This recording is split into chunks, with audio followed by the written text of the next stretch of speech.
The morning fog clung to Naval Air Station Oceana like a shroud, muffling the sounds of aircraft engines and boot steps on wet tarmac. In Building 1247, tucked between the flight line and the enlisted quarters, Senior Airman Kestrel Weaver, Thorne methodically folded her 100th parachute of the week. Her calloused fingers moved with practiced precision, each fold a meditation against the monotony of her current assignment. The other airmen called it punishment duty, endless hours in the rigger shop, while real pilots soared overhead in FA-18 Super Hornets, their afterburners painting orange streaks across the Virginia sky. What they didn't know was that Weaver had once painted those same streaks herself. The rigger shop door burst open with military urgency, sending a cold Atlantic breeze swirling through the cramped workspace. Chief Petty Officer Marcus Blackwood, a mountain of a man with arms like bridge cables and eyes that had seen too much combat, stood silhouetted in the doorway. His SEAL trident gleamed against his woodland camouflage, and his expression carried the weight of classified operations. Behind him, two junior officers exchanged nervous glances. Nobody interrupted a SEAL team preparation without good reason. "Thorne," Blackwood's voice cut through the shop's ambient noise like a blade. "Your name's on the jump log from Kandahar, October 2019. Emergency combat insertion, grid coordinates 34.5553 north, 69.2075 east." Weaver's hands stilled on the silk she was folding. Those coordinates were burned into her memory, a place where the Hindu Kush mountains scraped the belly of her aircraft and Taliban gunfire lit up the darkness like deadly fireworks. She delivered Blackwood's team into that nightmare, threading a damaged US-60 Black Hawk through a canyon so narrow her rotor tips nearly kissed stone walls on both sides. "That was a long time ago, Chief," she said, not looking up from her work. "Not long enough." Blackwood stepped closer, his combat boots echoing on the concrete floor. "My boys made it home because of your flying that night, every single one of them." He paused, studying her face with the intensity of a man who measured worth in life-or-death moments. "Now I've got another impossible mission, and apparently you're folding parachutes." The irony wasn't lost on either of them. Kestrel Thorne, call sign Weaver, a pilot who could thread aircraft through enemy fire like silk through a needle, had been grounded for 8 months. Officially, it was for attitude adjustment and administrative review. Unofficially, everyone knew the real reason. She'd refused a direct order from a colonel who'd never seen combat, choosing instead to extract wounded Marines from a hot landing zone. The question hanging in the humid air wasn't whether she could still fly.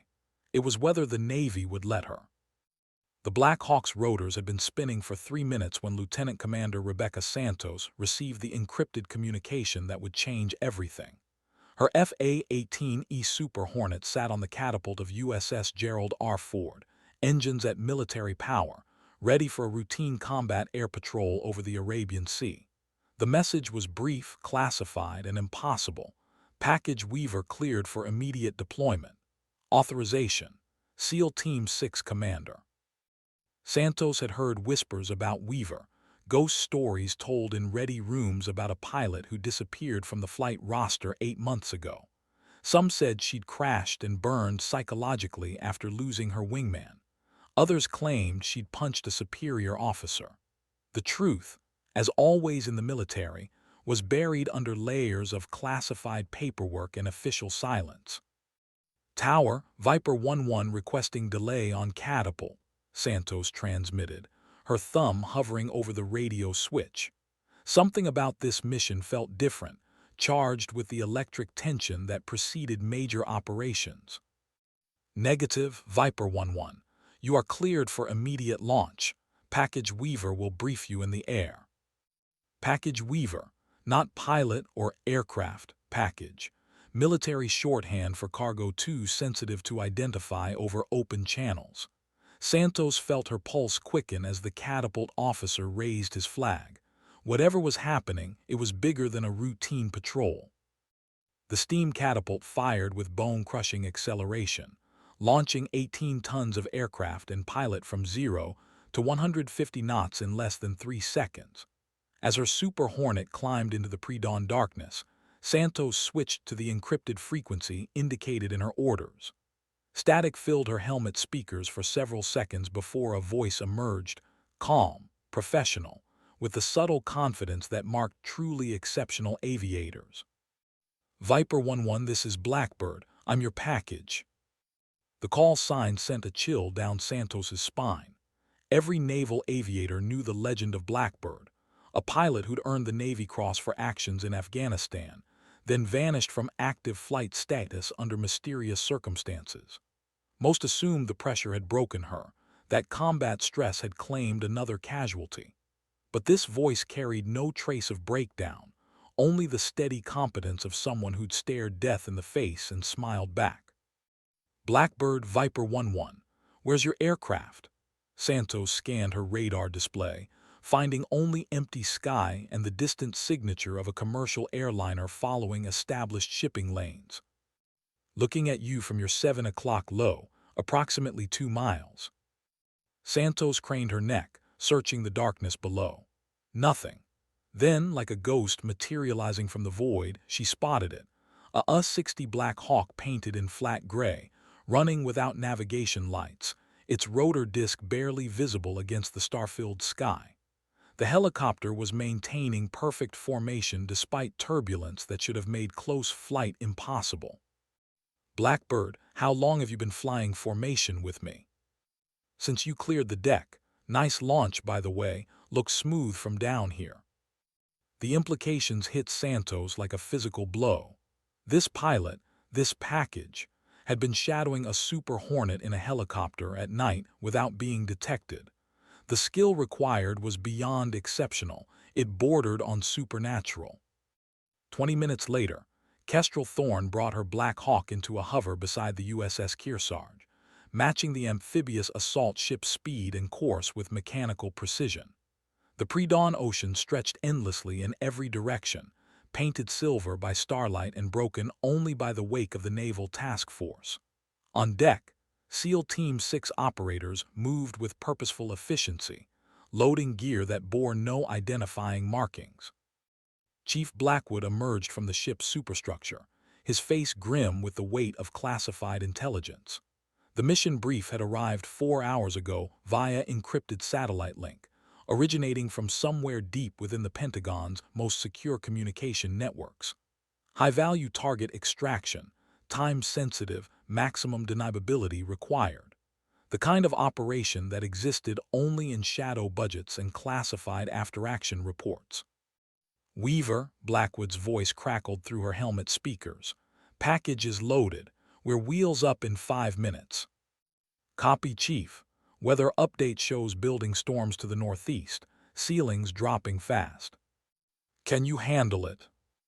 The question hung in the salt air like a challenge. Every pilot on the task force knew that flying helicopters in deteriorating weather was a dance with death. One wrong move, one moment of spatial disorientation, and aircraft and crew would disappear into the unforgiving ocean. But Kestrel had danced with death before, and she'd always led. Roger that, I've got it. As her Black Hawk lifted away from the Kearsarge's deck, Thorn felt the familiar weight of responsibility settle on her shoulders. 8 souls in the back of her aircraft, each one trusting their lives to her judgment and skill. The storm clouds ahead flickered with internal lightning, and her weather radar painted an ominous picture of wind shear and turbulence that would challenge even the most experienced aviators. In the passenger compartment, the SEALs conducted final equipment checks with methodical precision.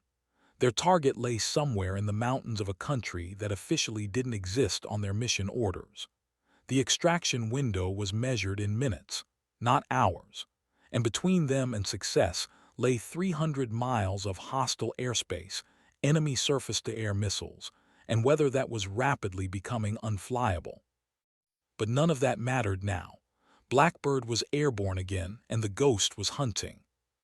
The first surface-to-air missile launch registered on Thorn's threat warning display as a steady tone that cut through the cabin noise like an electric shock. 30 miles inland from the coast, flying at 200 feet above barren mountains that offered no mercy for mechanical failure. Her Black Hawk had just painted itself as a target for every hostile radar system within a 100-mile radius. Missile launch, bearing 270, 12 miles and closing, she announced over the intercom, her voice carrying the flat calm that marked pilots who'd faced death before. In the passenger compartment, 8 SEAL operators instinctively braced themselves, their hands finding secure holds as Thorne threw the helicopter into a diving left turn that pushed the aircraft to its structural limits. The SA-18 Igla surface-to-air missile streaked past her rotor disc, missing by less than 50 feet. Its infrared seeker had locked onto the Black Hawk's exhaust signature, but Thorne's defensive maneuvers and countermeasures had spoiled the shot. The missile impacted a rocky outcropping 3 miles away, sending a pillar of orange flame into the pre-dawn darkness. That was too close. Chief Blackwood's voice carried tension despite his professional composure. First of many, Thorne replied, her hands dancing across flight controls with movements too quick to follow. Target area's still 40 minutes out. They know we're coming now. Her threat warning system erupted in a symphony of electronic alerts as multiple radar systems acquired her aircraft. SA-6 Gainful missiles, SA-11 Buck launchers, and at least 3 ZSU-23-4 anti-aircraft gun systems, enough firepower to turn her Black Hawk into burning wreckage scattered across these godless mountains. The enemy had been waiting, prepared for exactly this kind of incursion. But they hadn't prepared for Blackbird. Thorne dropped her helicopter into a canyon so narrow that her rotor wash created dust devils on both sides. Flying at 100 knots, barely 50 feet above a dry riverbed, she threaded between rock walls that rose like ancient monuments to warfare. Her flight path would be invisible to radar, masked by the terrain that seemed designed to swallow aircraft whole. "How did you know about this canyon?" Blackwood asked, studying the tactical display that showed their route through seemingly impassable terrain. "I didn't, but the rocks did." Thorne banked hard right around a granite spire that would have sheared her tail rotor clean off. "Mountains have their own language. You just have to learn how to listen." It was more than piloting. It was artistry written in aluminum and turbine fuel, each maneuver flowing into the next with liquid precision. The Black Hawk responded to her inputs like an extension of her nervous system, banking and climbing through spaces that shouldn't have accommodated an aircraft of its size. The canyon opened suddenly into a wider valley, and Thorne's infrared sensors detected heat signatures moving in predetermined patterns, ground forces positioning for an ambush. The landing zone materialized out of the darkness like something from a fever dream, a flat expanse of hardpan desert surrounded by low ridges that bristled with enemy positions. Thermal imaging revealed at least 30 hostiles in fighting positions, their body heat signatures glowing white against the cool mountain air. Intelligence had been wrong. This wasn't a simple extraction. It was a trap. "Blackbird, we've got company." Chief Blackwood's voice carried deadly calm as he observed the tactical situation through night vision optics. Multiple enemy positions on the high ground. They're dug in and waiting. Thorne's Black Hawk hovered at the valley entrance, its turbines spinning at maximum continuous power. Every instinct screamed at her to abort, to turn around and seek an alternative extraction point. But 40 miles behind enemy lines, there were no alternatives. The target, a captured intelligence operative whose knowledge could prevent a terrorist attack on American soil, was down there somewhere, and time was running out. "Chief, I can put you on the ground, but getting out's going to be interesting." "Define interesting." "Remember that canyon we just flew through? We'll be flying back through it with half the world's air defense systems trying to kill us." The SEALs checked their weapons one final time, each man knowing that the next few minutes would determine whether they went home in a Black Hawk or a body bag. Their target lay in a concrete bunker complex built into the valley floor, protected by interlocking fields of fire and enough explosive ordnance to level a city block. Thorne brought her helicopter in low and fast, using a dried creek bed as an approach corridor. Tracer rounds began reaching toward them from multiple positions, creating deadly streams of light in the darkness. A rocket-propelled grenade exploded 50 meters to starboard, close enough to rattle the aircraft's aluminum skin and fill the cabin with the acrid smell of high explosives. 30 seconds to LZ, she announced, her voice steady despite the storm of metal flying around her aircraft. The Black Hawk flared hard as it reached the landing zone, its nose pitched up at an angle that should have been impossible. Thorne held the helicopter in a hover barely 3 feet above the ground, close enough for the seals to fast-rope out but high enough to maintain rotor clearance. The maneuver required absolute precision, too high, and the insertion would take too long, too low, and the tail rotor would strike rocks and kill them all. 8 shadows dropped from the aircraft like vengeful spirits, disappearing into the darkness with practiced silence. Within 30 seconds, Chief Blackwood's team had spread into assault formation and begun moving toward their objective. "Package delivered," Thorne transmitted over the encrypted channel, standing by for extraction. But as she pulled her Black Hawk into a defensive orbit around the valley, watching tracer fire converge on her aircraft from multiple directions, she knew that extraction was going to require a miracle. The radio crackled with gunfire and urgent voices as SEAL Team 6 fought their way through the bunker complex. Thorne orbited the landing zone at varying altitudes and airspeeds, using the darkness and her aircraft's maneuverability to avoid the streams of anti-aircraft fire reaching up from enemy positions. Her fuel gauge showed 40 minutes remaining, enough for the flight home, but only if they left soon. "Blackbird Bravo 6, Chief Blackwood's voice carried the strain of close-quarters combat. "Target acquired. We need immediate extraction. LZ is hot." Hot was an understatement. The entire valley floor erupted in muzzle flashes as enemy reinforcements converged on the SEAL's position. Mortar rounds began impacting around the landing zone with increasing accuracy, their explosions walking closer to where Thorne would need to hover for pickup. "Roger Bravo 6, inbound hot." She rolled the Black Hawk into a diving attack that would have made Apache pilots jealous, using every bit of speed and altitude to build momentum for her approach. The helicopter's door gunners opened fire with M240 machine guns, their tracers stitching deadly patterns across enemy positions. Return fire intensified immediately. AK-47s, PKM machine guns, and RPGs creating a deadly crossfire that turned the valley into hell on Earth. An SA-18 missile launched from the eastern ridge, its exhaust trail painting a line of fire across the star-filled sky. Thorne waited until the last possible second before deploying chaff and flares, throwing her aircraft into a spiraling descent that brought her rotor tips within inches of jagged rocks. The missile lost lock and impacted harmlessly into a hillside, but 2 more were already in the air.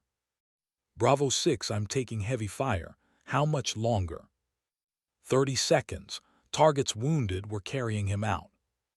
30 seconds felt like 30 minutes as Thorne fought to keep her aircraft airborne through the storm of metal reaching up from below.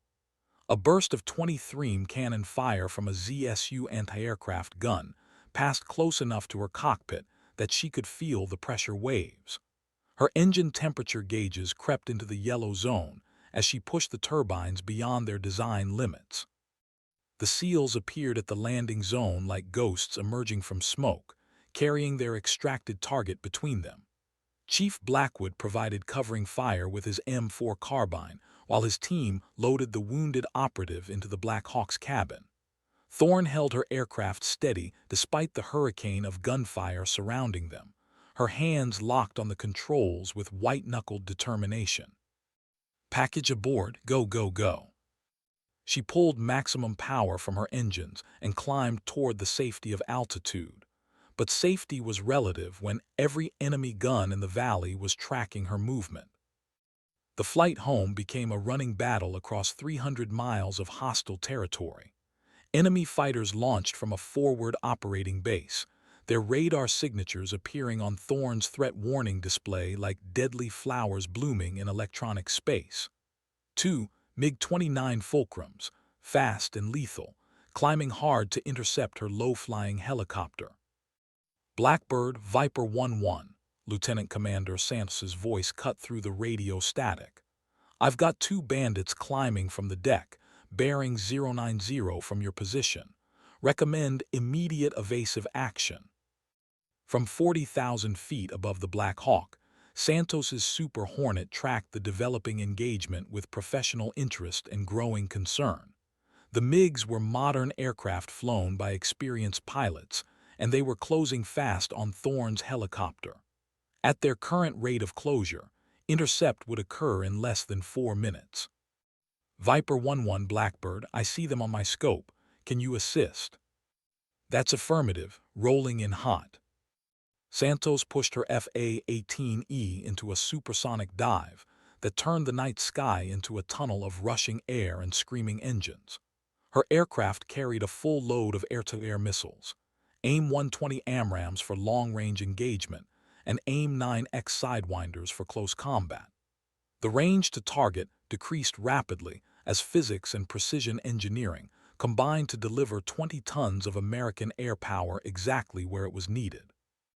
The first MiG died without ever seeing its killer. Santos's AMRAAM missile covered 30 miles in 20 seconds, its active radar seeker guiding the warhead to within inches of the enemy fighter's cockpit. The explosion lit up the mountains below like a second sunrise, painting the valley walls orange and red. The second MiG pilot was better, or luckier. He detected the missile launch and threw his aircraft into defensive maneuvers that would have impressed his instructors. But training exercises and real combat were different animals, and Santos had been hunting air targets since before he learned to fly. Her second missile found its mark just as the enemy pilot thought he'd escaped, transforming a $1 million fighter jet into falling debris and a parachute drifting toward Earth. Splash 2, Santos transmitted with professional satisfaction. Blackbird, your route home is clear. But Thorne's troubles were far from over. Her fuel gauges showed 15 minutes remaining. The wounded operative was losing blood despite the SEAL's medical efforts, and her engines were showing signs of damage from pushing beyond design limits. The coast lay 50 miles ahead, close enough to see on radar, but far enough to kill them if anything else went wrong. Mayday, mayday, mayday, she transmitted over the emergency frequency. Blackbird declaring emergency. Low fuel, battle damage, medical emergency on board. Requesting immediate clearance for recovery aboard USS Kearsarge. The response came immediately from the ship's air traffic control center. Blackbird, Kearsarge Tower. Roger your mayday. Deck is clear, corpsmen standing by. You are cleared for immediate recovery. Thorne's Black Hawk appeared over the horizon like a mechanical bird of prey, its rotor disc barely visible against the pre-dawn sky.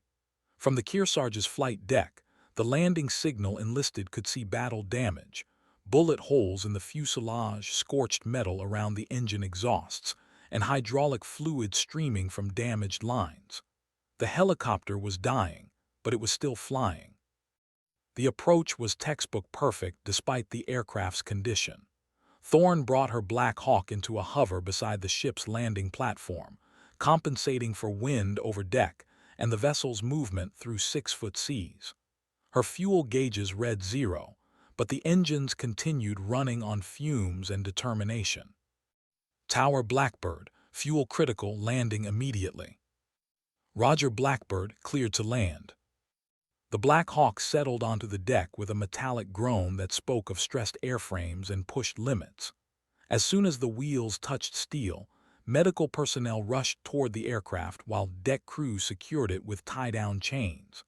The wounded operative was transferred to a stretcher and rushed to the ship's medical bay, where surgeons waited to save his life. Chief Blackwood emerged from the passenger compartment, his face showing the strain of 12 hours of continuous operations. He found Thorne still in the pilot's seat, her hands trembling slightly from exhaustion and adrenaline letdown. She'd flown them through hell and brought them home, but the cost was written in the lines around her eyes. "Hell of a flight, Weaver," he said quietly. "Hell of a mission, Chief." But as dawn broke over the Arabian Sea, painting the sky in shades of gold and pink, both knew that something fundamental had changed. The pilot who'd been folding parachutes 24 hours ago had just proven herself in the crucible of combat. The question now was whether the Navy would recognize what they'd witnessed. The Pentagon briefing room fell silent as the last slide clicked off the projection screen. 12 hours after Blackbird's emergency landing, the mission's classified after-action report lay spread across the conference table like evidence in a trial. Video footage from the Black Hawk's forward-looking infrared camera showed the impossible, a helicopter threading through surfaces-to-air missiles and ground fire with surgical precision. Admiral Sarah Chen, Director of Naval Aviation, studied the mission parameters with the eye of someone who'd spent 30 years evaluating pilot performance. The numbers didn't lie. 300 miles behind enemy lines, multiple surface-to-air missile engagements, successful extraction under fire, and 0 friendly casualties. The kind of mission that generated Medal of Honor recommendations and classified case studies. "Gentlemen," she addressed the room full of senior officers, "we have a problem." Colonel James Harrison, the same officer who'd grounded Thorne 8 months earlier, shifted uncomfortably in his seat. His decision to remove her from flight status had been based on what he'd called behavioral issues and insubordination. The woman who'd flown this mission didn't fit that narrative. "Ma'am, Thorne's record shows a pattern of refusing direct orders and unauthorized risk-taking," Harrison said, reading from his prepared notes. "Colonel, her record also shows a Navy Cross, 3 distinguished flying crosses, and an operational success rate that makes our best test pilots look like student aviators." Admiral Chen's voice carried the weight of command authority. "What it doesn't show is how we managed to waste 8 months keeping our most capable combat pilot in a supply depot." The room's atmosphere shifted subtly as careers and reputations hung in the balance. Military bureaucracy was a careful ecosystem where wrong decisions by senior officers could cascade down through the chain of command, destroying lives and operational capability in equal measure. General Marcus Webb, commanding officer of Joint Special Operations Command, leaned forward in his chair. His weathered face bore the scars of multiple combat deployments, and his eyes held the flat calculation of someone who measured success in lives saved and missions accomplished. "Admiral, with respect, we don't have the luxury of philosophical debates. SEAL Team 6 has requested permanent assignment of this pilot to their aviation detachment. They want Blackbird as their primary insertion pilot for high-risk operations." "And what about her disciplinary issues?" Harrison pressed, unwilling to admit his error in judgment. "What disciplinary issues?" Webb's voice carried dangerous quiet. "The woman just flew the most successful special operations extraction in 5 years. If that's what you call a disciplinary problem, I'd like to see what you consider exemplary performance." Admiral Chen stood, signaling the end of discussion. "Thorne's flight status is restored effective immediately. Full combat qualification, unrestricted operations authority. Colonel Harrison, you'll prepare the necessary paperwork." As the briefing dispersed, Webb remained behind to speak privately with the Admiral. "Sarah, there's something else. The operative they extracted had intelligence about planned attacks on mainland targets. Major cities, civilian casualties in the thousands. Thorne's mission didn't just save one life, it potentially saved thousands." "How many people know about that intelligence?" "Need-to-know basis. But the point is, we almost let bureaucratic nonsense prevent a mission that saved American lives. That can't happen again." Admiral Chen nodded, understanding the implications. In a world where split-second decisions meant the difference between success and catastrophe, the military couldn't afford to ground its best pilots over personality conflicts and wounded egos. But across the country, in the rigger shop at Naval Air Station Oceana, Senior Airman Kestrel Thorne continued folding parachutes, unaware that her life was about to change forever. The encrypted message arrived at 3:47 hours, Priority Alpha, classified above top secret. Lieutenant Commander Rebecca Santos read it twice before the implications fully registered. Permanent assignment to Joint Special Operations Command. Immediate transfer to Naval Air Station Coronado. Report to SEAL Team 6 Aviation Detachment within 72 hours. She'd been selected as Blackbird's wingman. Santos had flown combat missions over Syria, Iraq, and Afghanistan, but nothing had prepared her for what she'd witnessed 12 hours ago. Watching Thorne thread that Black Hawk through enemy fire had been like observing artistry written in metal and physics. The woman flew with an intuitive understanding of her aircraft that transcended training and entered the realm of natural talent. Now they wanted Santos to fly with her. The selection criteria for SEAL aviation support were legendary within naval aviation circles. Less than 1% of military pilots possessed the combination of technical skill, psychological stability, and combat experience required for the mission set. Santos had apparently made the cut, but she understood that proving herself worthy of the assignment would require more than just keeping up with Blackbird. The phone in her stateroom rang with the sharp tone that indicated secure communication. Santos. Commander, this is Captain Mitchell, SEAL Team 6 Operations. You've seen your orders. Yes, sir. Report to Coronado in 72 hours. Change of plans. Transport leaves in 2 hours. Pack light, you won't be coming back to the carrier for a while. Santos felt her pulse quicken. In military parlance, sudden changes to operational timelines usually meant one thing: emergency deployment. Sir, may I ask? Classified until you arrive. But Commander, I will say this. The pilot you flew with yesterday has volunteered for something that hasn't been attempted since Vietnam. We need someone with your skill set to provide backup. The line went dead, leaving Santos staring at her secure phone with growing apprehension.